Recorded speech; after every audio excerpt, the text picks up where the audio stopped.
बच्चों, good morning. आज हम पढ़ेंगे ठोस अवस्था चैप्टर में संकुलन क्षमता यानी पैकिंग एफिशिएंसी। अब ये पैकिंग एफिशिएंसी क्या होती है? किसी भी क्रिस्टल जालक में उपस्थित कण क्रिस्टल जालक के कुल आयतन का जितना भाग घेरते हैं उसे क्रिस्टल जालक की संकुलन क्षमता कहा जाता है। यानी संकुलन क्षमता को हम इस प्रकार से प्रदर्शित कर सकते हैं। संकुलन क्षमता बराबर क्रिस्टल जालक में कणों या गोलों का आयतन बट्टे क्रिस्टल जालक का कुल आयतन। और प्रतिशत संकुलन क्षमता इस तरह से निकाल सकते हैं। प्रतिशत संकुलन क्षमता बराबर क्रिस्टल जालक में कणों का या गोलों का आयतन बट्टे क्रिस्टल जालक का कुल आयतन गुणा 100। इस तरह से इस फॉर्मूले द्वारा हम प्रतिशत संकुलन क्षमता किसी भी क्रिस्टल का या एकक कोशिका का हम निकाल सकते हैं। और हम जरा कुछ एकक कोशिका में संकुलन क्षमता देखते हैं। जैसे हमारा है SCP या CCP या FCC संरचना में संकुलन क्षमता कितनी होगी। हमारी ये संरचना है FCC, CCP या FCC की क्रिस्टल की। तो इसमें हम परमाणु, ये हम कहते हैं कि ये परमाणु से बना होता है क्रिस्टल। कोई भी जालक परमाणु या गोलों से बना होता है। तो परमाणु या क्योंकि गोला है तो परमाणु या गोलों की त्रिज्या हम इसमें क्या करेंगे, R मानेंगे। कोर की लंबाई, कोर ये होती है, किनारे बोलते हैं क्रिस्टल का, कोई भी किनारा होता है वो हमारा कोर होता है। तो कोर की लंबाई हमारी हो जाएगी A। और एक गोले का आयतन हम जानते हैं 4/3 पाई R का क्यों होता है। तो क्योंकि FCC जालक जो हमारा है या CCP जालक हमारा है वो 4 गोलों से मिलके बनती है। कितने गोलों से मिलके बनती है? 4 गोलों से बनती है। अतः 4 गोलों का आयतन क्या हो जाएगा? 4 गुणा 4/3 पाई R का क्यूब। टोटल कितना हो जाएगा? 16/3 पाई R के क्यू के बराबर जाएगा। इतना हो जाएगा हमारा 16/3 पाई R का क्यू हो जाएगा। अब हमारे इसमें एक त्रिभुज बन रहा है। देखें, त्रिभुज ABC ये बन रहा है। ये गोलों की हमारी व्यवस्था इस तरह से होती है, कणों की व्यवस्था होती है और ABC प्रकार का त्रिभुज बन रहा है। तो हम इस त्रिभुज में देखते हैं, त्रिभुज ABC में हम जानते हैं ये हमारा कोर हो गया जिसकी हमने वैल्यू ली थी A, लंबाई मानी थी A। ये हमारा कोर है, इसकी हमने लंबाई मानी A। और इसकी हम कैसे निकाल सकते हैं? हमने मैथ में पढ़ा है कर्ण का वर्ग बराबर लंब का वर्ग प्लस आधार का वर्ग। तो हम यहाँ कहेंगे AC, त्रिभुज ABC में हम AC का वर्ग बराबर AB का वर्ग प्लस BC का वर्ग। कितना निकल गया? AB कितना है? A है की वैल्यू, BC की वैल्यू कितनी है? A है। तो हमारा AC की वैल्यू कितनी आएगी? AC का स्क्वायर बराबर कितना आएगा? A का स्क्वायर प्लस A का स्क्वायर। तो AC का स्क्वायर बराबर कितना आ जाएगा? 2A का स्क्वायर। तो AC बराबर A√2। इसको हम समीकरण 1 मानते हैं। अब AC में हम गोलों की व्यवस्था देखें तो किस प्रकार की होती है। AC में गोलों की व्यवस्था इस प्रकार की होती है। AC में गोलों की व्यवस्था, क्योंकि गोले क्या होते हैं, आपस में किनारे से टच करते रहते हैं, आपस में संबंधित होते हैं, किनारों से बिल्कुल चिपके हुए होते हैं। हमने पैकिंग पढ़ रखी है, क्लोज पैकिंग स्ट्रक्चर संरचना पढ़ रखी है। हमें पता है कि गोले आपस में क्या होते हैं, एक दूसरे से चिपके हुए होते हैं, क्लोज पैक्ड होते हैं। तो इसमें क्या होता है, AC क्या होता है? एक R ये हो गया, एक R ये हो गया, ये हो गया, एक R ये हो गया त्रिज्या। तो हमारे AC कितना हो गया? 4R के यानी 4R के बराबर हो गया। तो AC का मान जो हमने ये समीकरण बनाई थी A1, उसमें हम रखेंगे। तो AC बराबर हमने समीकरण 1 के अनुसार क्या लेता है? A√2।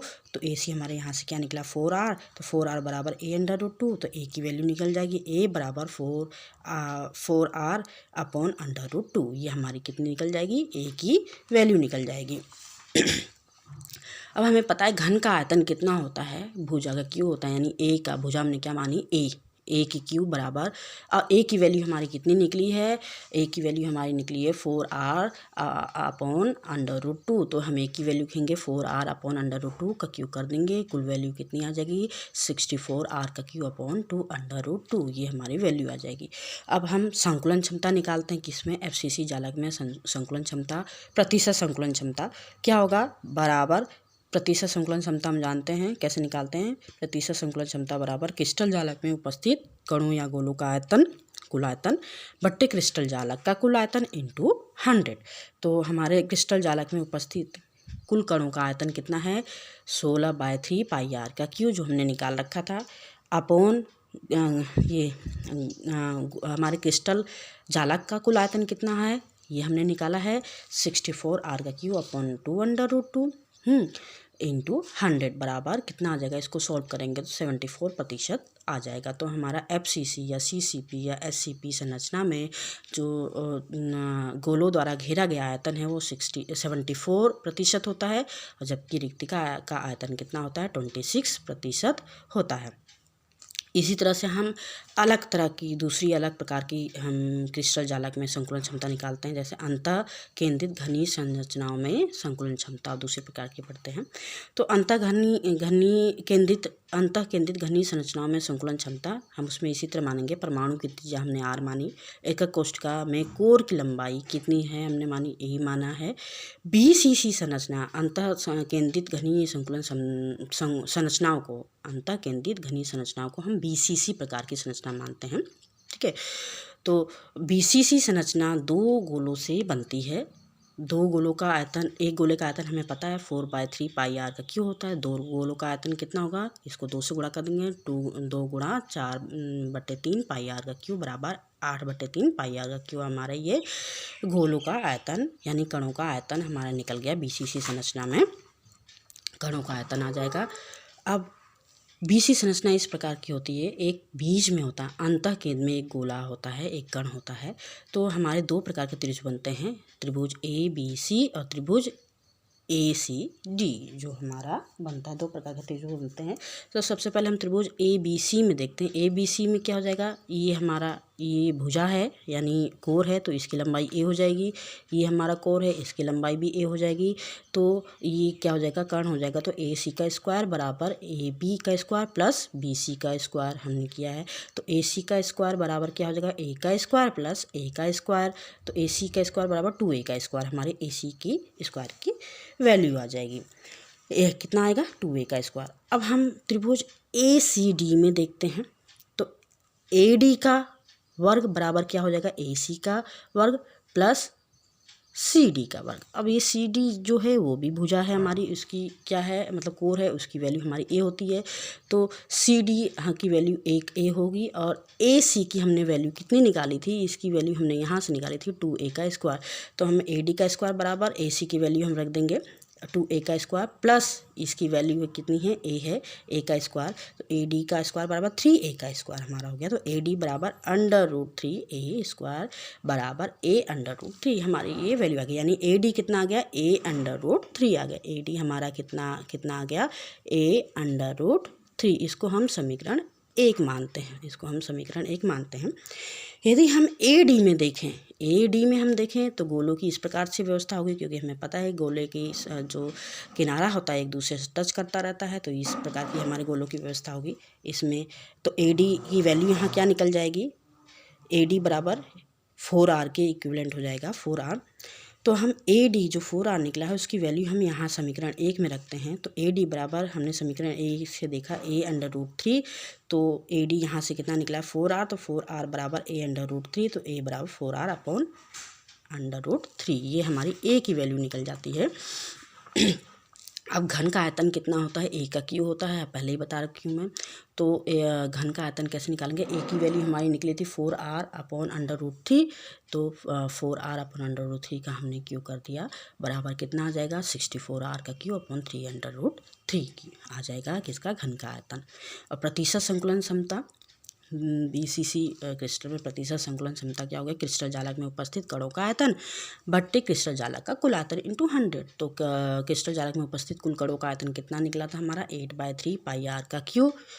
और क्रिस्टल जालक का कुल आयतन कितना है हमारा 64 आर का क्यू अपॉन 3√3 इंटू 100।